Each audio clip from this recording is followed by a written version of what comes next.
паэт, ён таксама чалавек. І чалавек ён звычайны. Адзінае, што я заўсёды гавару, што гэта чалавек, які умее падслухаць шэпт нябёсаў. Таму што вось тое, што вот шэпчуць нябёсы, перакласці проста на звычайную чалавечую мову. Я вучань. Птушкі пішуць мне у тонкі сшытак даўнія імёны. Я ведаю замовы і праклёны, я чую, як гаворыць дождж і снег.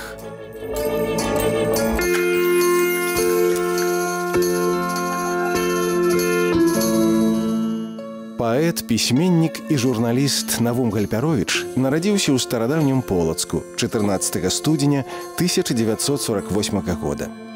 Пасляваеннае жыццё было няпростае. Яго маці скончыла Ленінградскі педінстытут, але працавала ў калгасе. Бацька, фронтавік, інвалід вайны, быў рабочы. Хлопчык рос дапытлівы і рана пачаў чытаць. Кніга Канстанціна Станюковіча «Марскія апавяданні» натхніла яго на мару стаць капітанам далёкага плавання, каб вандраваць па ўсім свеце. Але гэтая мара здзейснілася дзякуючы зусім іншай прафесіі. Ён стаў журналістам. З 1981 года працаваў карэспандэнтам Дзяржтэлерадыё БССР. З 2002 у штаце дырэкцыі замежнага вяшчання беларускага радыё. Прасцей кажучы, міжнароднага радыё Беларусь. Сёння Навум Гальпяровіч – яго галоўны дырэктар.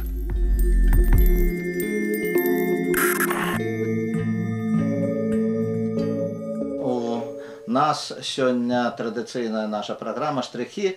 Гэта партрэт нашай Рэспублікі Беларусь. Тое, што мы пішам штотыдзень, ствараючы вось гэтае палатно разам з Тацянай Гаргалык. І сёння пра што ў нас, Тацяна, пойдзе гаворка? Ну, тыдзень, як заўсёды, быў насычаны рознымі цікавымі момантамі, а я думаю, што вам асабліва прыемна будзе гаварыць пра тую навіну, якую я сёння выбрала для вас. Гэта тое, што наступны год, 2018, будзе асаблівым для горада Новополацка. Ён аб'яўлены культурнай сталіцай Беларусі. Так, і я много могу, конечно, расказаць пра Новополацк. Гэты горад, дзе я правёў гады сваёй маладосці, дзе я працаваў уласным карэспандэнтам беларускага радыё. І ўвогуле у Новополацку, нягледзячы на тое, што гэта буйны прамысловы цэнтр, заўсёды цікава, разнастайна развівалася культура. Дзеля таго, каб вот просто пачаць гаворку, дзеля гэтага трэба многа перад гэтым чытаць, многа перад гэтым ведаць, многа сустракацца з зацікаўленымі людзьмі. Адным словам, гэта падрыхтоўчая работа. За 3 хвіліны, якія ёсць у эфіры, за 3 гэтымі хвілінамі стаяць гады жыцця, стаяць гады работы. Дорогие сябры, вітаю вас у нашай студыі. Гэта праграма «Дыяблог», і я, яе вядучы Навум Гальпяровіч. І я хочу сказаць, што нашы слухачы, нашы гледачы, нашы інтэрнэт-карыстальнікі могуць задаваць пытанні. Ёсць «Дыяблог», гэта блог Навума Гальпяровіча. А сёння я хочу вас пазнаёміць са сваёй чароўнай суразмоўцай. Мне ніколі не падабаецца тое, што я бачу, і я сабе ўяўляю больш прыгожым, больш, так сказаць, нейкім мужным, а тут гляжу, ну, ой, господи, ну, не ўсё гэта я, гэта так вот. Але заўсёды гляжу, таму што мне цікава ўсё роўна вот гэты цуд. Як гэта мяне могуць глядзець у самых розных месцах. Так вот, як я гляжу вот этих зорак самых славутых. Я і да радыё, і да тэлебачання ўсё роўна адношуся з вот таким вот піетэтам, што гэта цуд. І я вот думаю пра сябе, вот я вот на тэлебачанні, вот мяне здымаюць, са мной размаўляюць, і людзі трацяць час на тое, што вот як у якім ракурсе мяне паказаць, як мне прайсці, як мне там павярнуцца, як паглядзець. Гэта ж такое вот увага да мяне, гэта вот як это я просто хлопчык з Полацка вот дасягнуў такога, што вот так вот такой пашаны, як бы сказаць. Маналог гарадскіх ускраін у асенняй начной пары.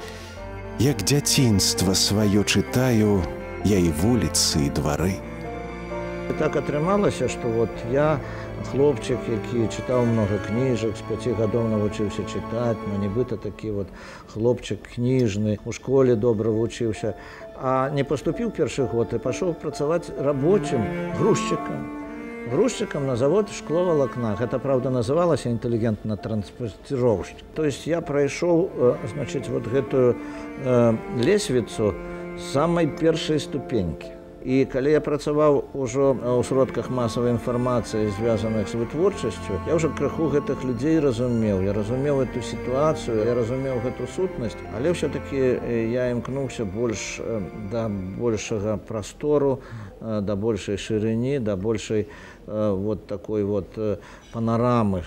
Хіба мне вот што самае галоўнае мне не хапала, калі я працаваў на вытворчым аб'яднанні «Полимир», вот этой геаграфіі не хапала. Вот эта магчымасць паехаць, магчымасць быць у самых розных месцах.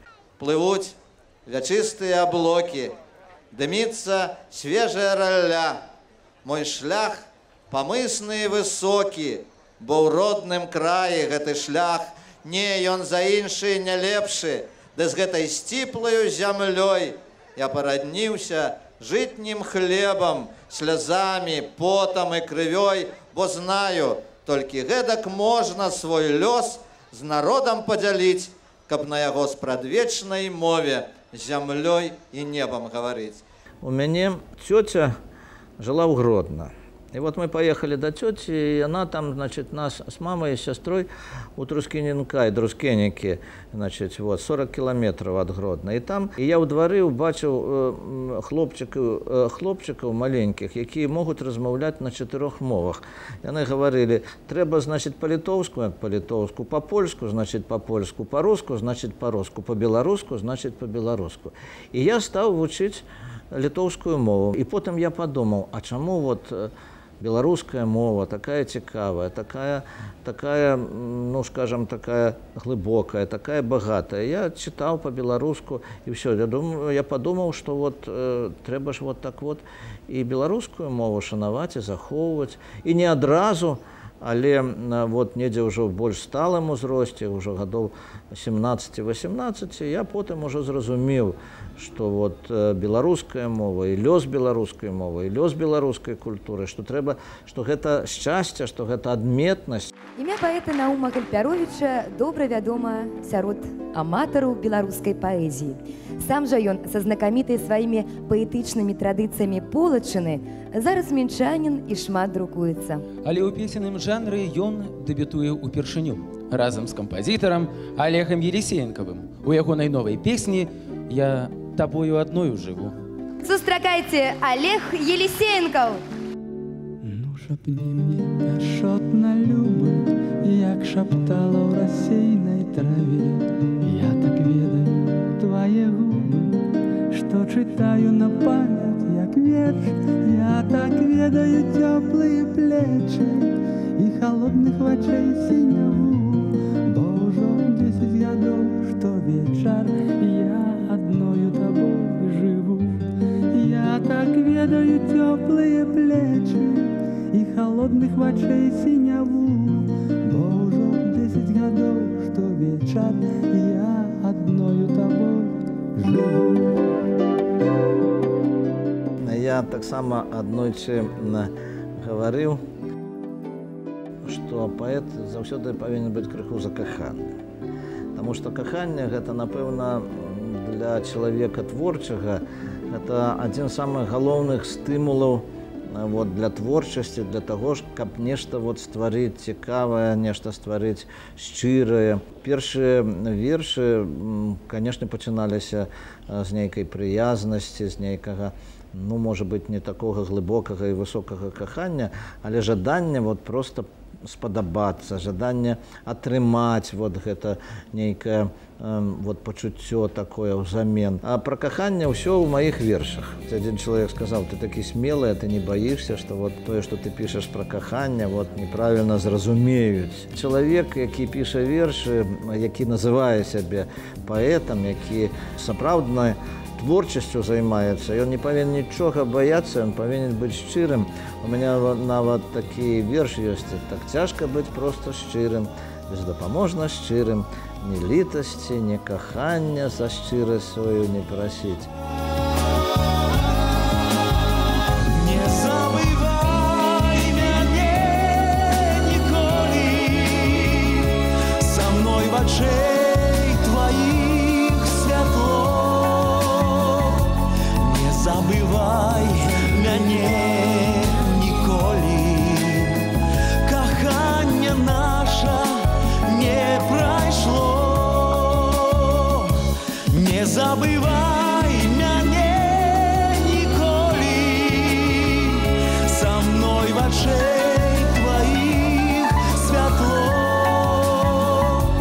Не забывай мяне ніколі, каханне наша не прайшло. У мяне першая дачка Оля нарадзілася, і гэта было свята, таму што яна была названа ў гонар маёй любімай бабулі, баба Оля, якую я абавязаны многім, якая мяне гадавала.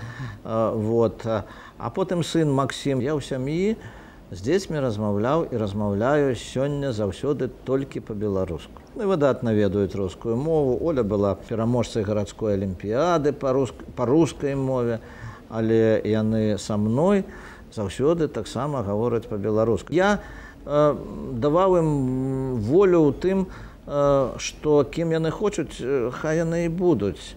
Але самае галоўнае, што, па-першае, самае галоўнае, я даваў ім кніжкі чытаць, тыя, якія мне падабаліся, і мне вельмі прыемна, што сынам, напрыклад, у мяне абсалютна аднолькавыя ідэнтычныя густы і ў футболе, і ў кніжках, і ў любімых пісьменніках. Калі Оля поступила на філфак, ну я ўздыхнуў, значит, вот філфак, это значит ужо не журналістка, значит, ужо выбрала свой шлях.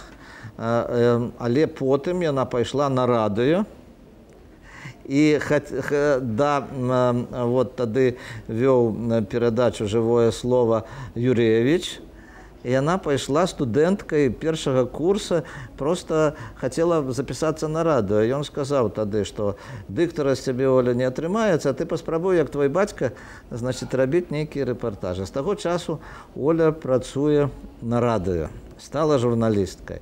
А Максім паступіў у Полацкі універсітэт на гістарычны факультэт. Ён так захапляўся гісторыяй. Я ўжо думаў, што гэта будзе вучоны, што гэта будзе гісторык. Ён пайшоў працаваць у беларускі гістарычны часопіс і з'яўляецца галоўным рэдактарам беларускага гістарычнага часопіса. Член Саюза пісьменнікаў Беларусі, ганаровы грамадзянін горада Полацка, галоўны дырэктар міжнароднай радыёстанцыі «Беларусь». Ці марыў Навум Гальпяровіч пра гэта, калі ў 17 гадоў пайшоў працаваць грузчыкам на шклозавод, а потым друкаваў першыя артыкулы ў завадской газеце. У 1967-м, як паэт, дэбютаваў у полацкай газеце «Хімік». Калі я ўжо пачаў пісаць вершы і пачаў друкавацца, маці мне гаварыла часам: вот апавяданне ты можаш напісаць? Мне здаецца, што з цябе бы выйшаў хорошы апавядальнік. Ну, на жаль, яна вот не дачакалася апублікаваных маіх апавяданняў. І, канешне, тое, што я напісаў, і тое, што ў мяне выйшла кніжка прозы, і ўвогуле я дастаткова ўжо многа зараз прозы пішу. Гэта таксама, ну, неяк так вот, заўсёды думаю, што вот бы мама парадавалася. Яна хацела гэтага, яна марыла пра гэта. Сёння ў пісьменніка больш за 10 выданняў. Вершы, проза і публіцыстыка. Ён удзельнічаў у стварэнні кніг пра родны Полацк і Мінск. Распавядаць пра Беларусь ён можа бясконца, каб пра яе прыгажосць ведалі ва ўсім свеце. У В этой студии мы пишем программы на белорусской и русской мове.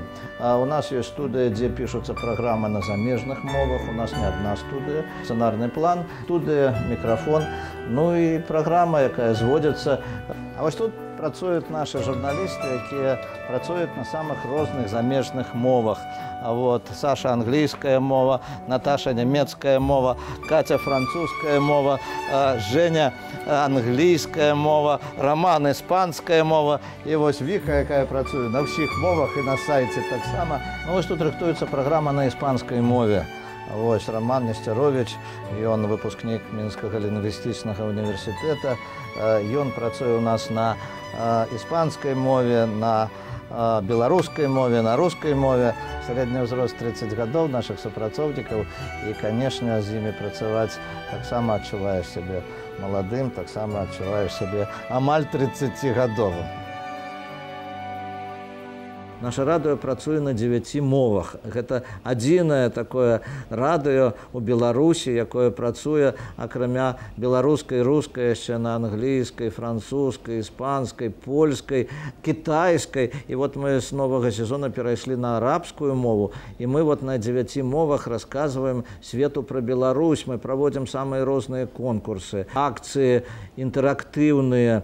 І вот калі ў мяне пытаюцца, значыць, а хто ініцыятар гэтых акцый, і я вот думаю, паглядзелі б, як я настойваю на тое, што вот тут трэба, значыць, нейкі конкурс селфі правесці. Хто самы малады, я пытаюся, у нас у нашым калектыве, хто не дае спакою вот асвойваць новыя гэтыя формы. Мне падабаецца ў гэтым сэнсе, што людзі праз наше радыё, праз наш сайт даведаюцца пра нашу краіну, даведаюцца пра яе культуру, пра яе эканоміку. Каб працаваць на нашым радыё, на міжнародным радыё Беларусь, трэба вельмі любіць сваю краіну. Таму што без любві да сваёй зямлі, у мяне была доўгі час такая праграма «Зямля, што нам дадзена лёсам». Без вот любові да зямлі, што нам дадзена лёсам, вельмі цяжка працаваць і быць цікавым людям.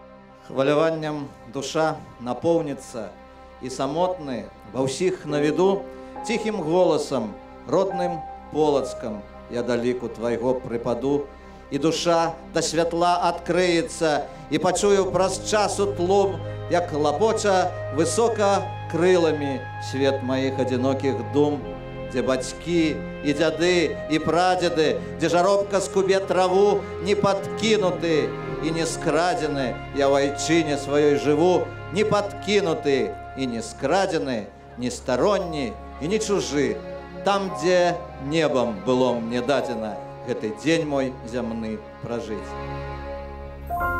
Конечно, моментаў такіх і смешных, і нейкіх парадаксальных было многа. І ў час прамых эфіраў, калі чалавек было, я записывал одного человека, и он мне, а ён такі чалавек, ну, скажем, хацеў мяне троху, як цяпер гавораць, патроліць, і ён нешта мяне там, так сказать, вот выклікаў на нейкую такія вот нейкія такія рэчы, рэакцыю нейкую. Ну, я так ужо стараўся, як мог, значыць, выходзіць з гэтай сітуацыі. І потым, калі закончылася ўсё, ён кажа, ну, калі што не так, то выражаце. А я яму кажу, а гэта быў прамы эфір. І вот тут был мой час, так сказать, на яго глядзець, таму што ён пабялеў, я з ім вот нешта ледь не здарылася. А што я нагаварыў? А я ж не ведаў. Так кожны дзень самапаўтор. Ды і кожны момант непаўторны. Разлаваць мяне можа быць і лёгка, але зразумець, што я разлаваўся, гэта цяжка, таму што вот неяк так я стрымліваю сябе. Вот. Я ўвогуле чалавек з дзяцінства крыху стрыманы. Тым не менш, гэта можа быць і цяжэй, таму што псіхолагі гавораць, што лёгка таму, хто ўмее свае эмоцыі выплёскваць. Рассмяшыць мяне можна тонкай іроніяй. Калі ты сабе ўяўляеш вот тое, што нават не сказана, тое, што нават пад тэксце, вот тады гэта вельмі смешна. Калі мне ў вожыку даводзілася пісаць самому, даводзілася правіць нейчыя матэрыялы. Гэта быў самы складаны, самы цяжкі перыяд маёй творчай біяграфіі, таму што я ніколі не лічыў сябе вот такім вот традыцыйным гумарыстам. Я ўспомню адзін такі анекдот, дарэчы, мне расказаў адзін чалавек, які працуе на тэлебачанні, вельмі вялікім начальнікам. У вясковай хаце выходзіць на вуліцу дзядзька, а яго сусед пытаецца, значит, слухай, а цябе жонка чым частуе? Яна кажа, ну як, яешня, там, з раніцы, там, і так далей.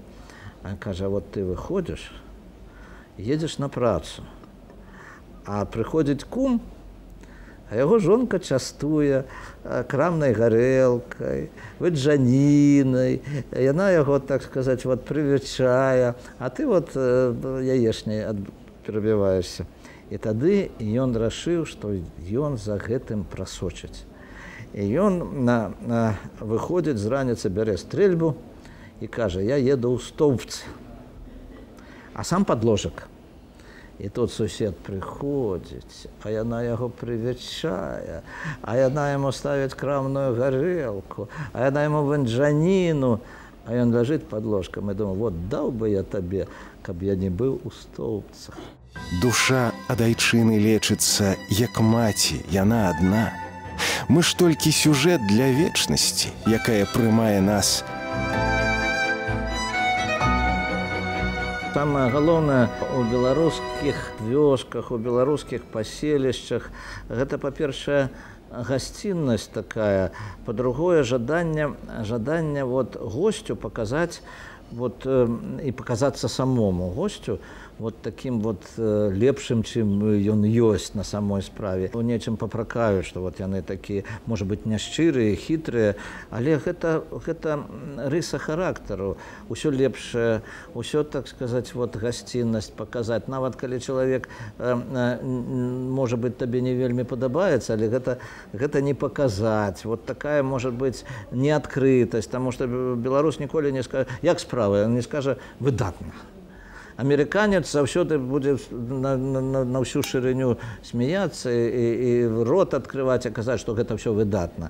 Ну так, беларус кажа, больш-менш, збольшага нічога там, таму што прымхі, забабоны, скажаш добра, а на самой справе гэта добра не будзе. Я таксама ніколі не кажу, што як справы? Ну нармальна, ну больш-менш, там, так сказаць, вот. А ты шчаслівы? Ну як? Ну напэўна, нешта, вот, разумееце, вот боязь палохаць, вот, значит, вот нешта нейкае высокае. Беларусаў часам папракаюць у нерашучасці, у нейкай залішняй памяркоўнасці і залішняй цярплівасці. А потым атрымліваецца так, што рашучыя праігрываюць, рашучыя прыносяць бяду, а беларус вычакае, паглядзіць, што і як на самой справе. А з аднаго боку, вот гэта беларуская бачлівасць, можа быць, такая вот цярплівасць, яна аддала магчымасць гэтаму народу выжыць. Так хочацца, каб тлум і мітусня знікалі, як знікае ночка ўранні, каб адчуванне света і кахання перамагала ўсё вакол штодня, каб адчуванне света і кахання перамагала ўсё вакол штодня. Быць самім сабой складана і цяжка, таму што вот людзі хочуць бачыць цябе такім, як яны цябе ўяўляюць. Але і ты можаш быць, ну, увогуле, ці расчараваць чалавека, ці нейкім чынам не адпавядаць яму уяўленню таму, які ты ёсць. Але трэба мужнасці набрацца і ўсё-такі заставацца такім, які ты ёсць. І часам не разумеюць людзі. Але гэта, напэўна, унутраная, самая высокая свабода. Можа быць, да канца я да гэтага не дайшоў, але я думаю, што я вельмі блізкі да гэтага. У всякім разе мне стала жыць намнога лягчэй і вальней, калі вот адчуваю, што я стараюся быць такім, які я ёсць. зноў ступлю на знаёмы парог. А за мною сляды і сляды, а за мною расстанне ў гады, ды я ўпарты. Мой знак казярог. Узрост гэта з аднаго боку заслужыў, цяжка насіць за сабой цяжар гэтых гадоў, а з другого боку ўвесь час трывога. Трывога, таму што я ведаю, што вечна маладым быць немагчыма, і старацца быць маладзейшым за свой узрост гэта смешна, але я таксама ў адным вершы напісаў: трэба жыць па-за ўзростам. Па-за ўзростам, таму што я не хачу, каб мяне асацыіравалі з тым, што я малады ці стары. Просто я хачу, каб асацыіравалі, каб проста хто я ёсць. Як звычайна і проста, нібы дыхаць ці піць, трэба жыць па-за ўзростам. Дзень наступны любіць.